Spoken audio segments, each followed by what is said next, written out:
Now I'm going to take a look at the case when the economy is in a recession and the Federal Reserve wants to use an expansionary monetary policy to try to guide the economy back to its long-run potential. So when it comes to open market operations, the Federal Reserve would want to buy bonds. By buying bonds, the Federal Reserve is pushing money into the banking system, and so the banks will have more excess reserves and therefore have more ability to lend.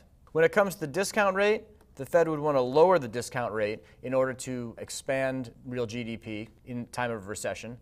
In doing so, the banks would be more willing to lend up to their max. And similarly, with the reserve requirement, the Fed would want to lower the reserve requirement to implement an expansionary monetary policy.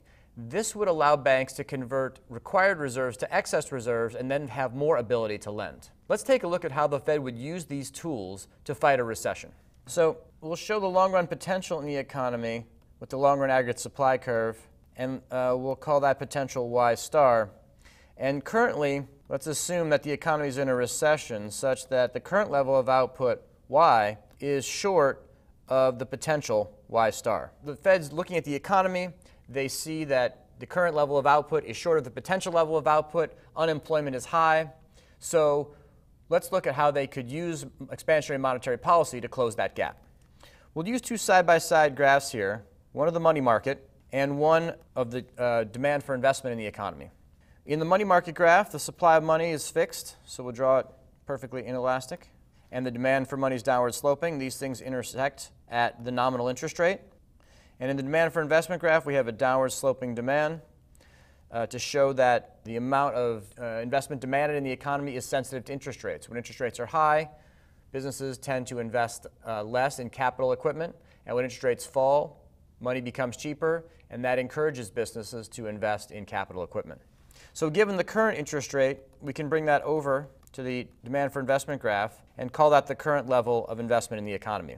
But given the fact that we're in a recession, the Federal Reserve feels that that's not enough investment, or that there's not enough consumption also, to have the economy run at its full potential.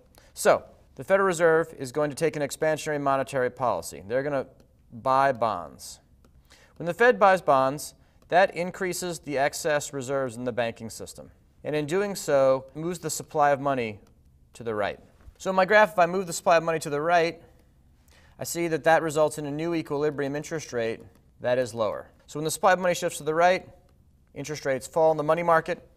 And when the nominal interest rates in the money markets fall, that lowers all interest rates in the economy.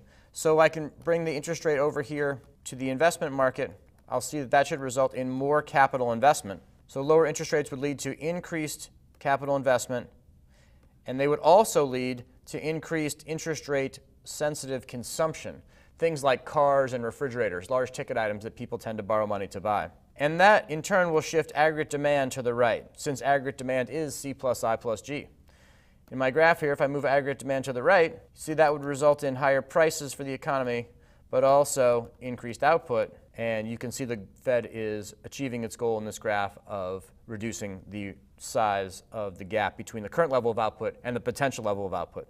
So when the aggregate demand curve shifts to the right, this is going to lead to an increase in the price level, an increase in real GDP, and a lowering of the rate of unemployment.